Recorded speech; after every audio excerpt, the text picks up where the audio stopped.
पवार हे मुंबईतून निघाले आणि लँडिंग दरम्यान बारामतीतच हा अपघात झालेला आहे। ही विमान दुर्घटना बारामतीमध्येच घडलेली आहे आणि यात महाराष्ट्राचे उपमुख्यमंत्री अजित पवार यांचं निधन झालंय।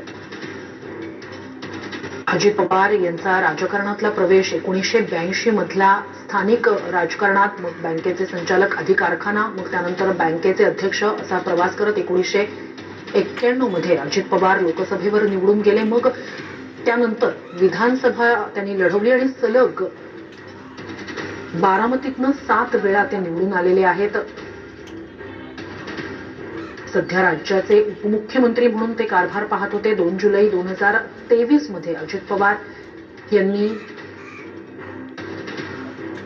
सरकारमध्ये जाण्याचा निर्णय घेतलेला होता। राष्ट्रवादीतल्या काही आमदारांसह अजित पवार त्यावेळेला सत्तेत सामील झालेले होते, तेव्हा ते उपमुख्यमंत्री, आणि आता हे नवीन सरकार स्थापन झाल्यानंतर सुद्धा मुख्यमंत्री फडणवीस आणि 2 उपमुख्यमंत्री, अजित पवार उपमुख्यमंत्री होते। उपमुख्यमंत्री पदी राहण्याचा सुद्धा एक विक्रम अजित पवार यांनी प्रस्थापित केलेला होता। अजित पवारांचा या भीषण अशा विमान अपघातात मृत्यू झालेला आहे। अत्यंत धक्कादायक बारामतीतला हा भीषण असा विमान अपघात, ज्या ठिकाणी हे विमान कोसळलं त्याच ठिकाणची ही दृश्य आपण पाहतोय। भीषण असा हा विमान अपघात, लँडिंग दरम्यान हे विमान कोसळलं।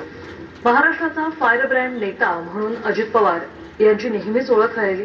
त्यांच्या स्वभावाचे देखील अनेक पैलू संपूर्ण महाराष्ट्राने अनुभवलेत। यामध्ये त्यांचा स्पष्ट वक्तेपणा असेल, त्यांचा मनमोकळा स्वभाव किंवा अथक मेहनत घेणारा एक नेता, अशी त्यांची नेहमीच ओळख राहिली।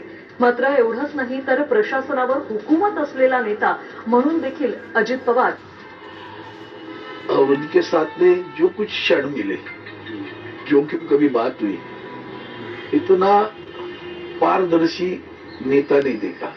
हाँ कहा तो हाँ 100% काम होगा, ना कहा तो 10 जगह जाओ तो भी नहीं।